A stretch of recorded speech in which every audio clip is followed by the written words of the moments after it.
Where your treasure is, there will your heart be also. God has given us unlimited treasures in His Word. Every time we open it, we can discover a new treasure or admire an old one. What will we find today? Here's Carla Early with Treasure Hunt in the Word.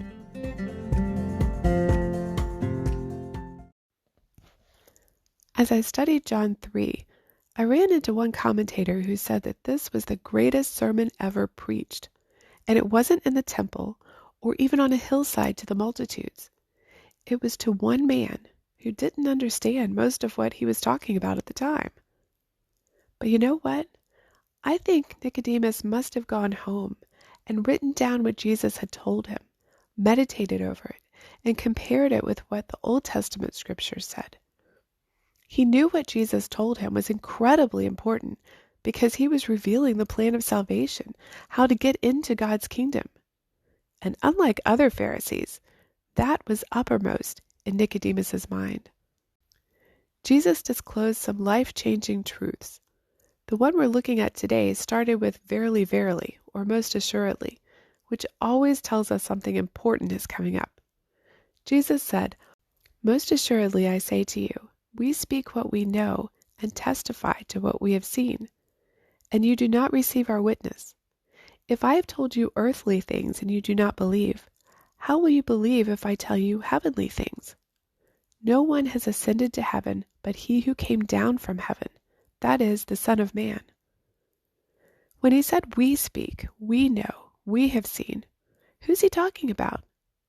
He could be referring to himself and John the Baptist, since the Pharisees hadn't accepted John the Baptist either. Or he could have been talking about the prophets, since they had testified to him too. Or he could have been speaking about himself along with the Father and the Holy Spirit. He says the Jewish rulers had already decided not to believe his witness. After all, as Nicodemus had testified, they knew he was from God because of his miracles. But Nicodemus was the only one who came to learn more. And he sure did learn more. Jesus realized that Nicodemus wasn't getting everything, but he kept sharing these life-changing truths. He made sure Nicodemus knew who he was talking to. Listen to that last verse that I read. No one has ascended to heaven but he who came down from heaven, that is, the Son of Man. Several times it said people marveled at the authority with which Jesus taught. Of course he taught with authority. He was the authority.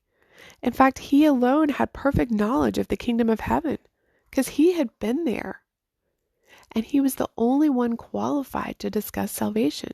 It was his plan. He was declaring his deity to Nicodemus. No human except Jesus had been to heaven and knew God through personal experience of actually being God. So Nicodemus had better pay attention whether or not he understood every detail. I feel like that sometimes. A spiritual concept feels like it's just out of reach, but I know it's important to not just understand it, but to be able to apply it to my life. So I wrestle with it, break it down, pray over it, study it, whatever I need to do to get it. I feel quite sure Nicodemus did this with what Jesus said that night, or we wouldn't have the details of the conversation recorded decades later. Is there anything that you've read in the Word that you haven't understood? Don't just skim over it. Wrestle with it. Pray over it. Let Jesus change your heart with its truths like he did Nicodemus that night so long ago.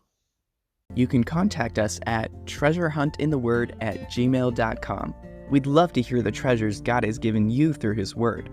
You can listen to other episodes on our website, which you can find in the description below. Thank you for listening, and remember, where your treasure is, there will your heart be also.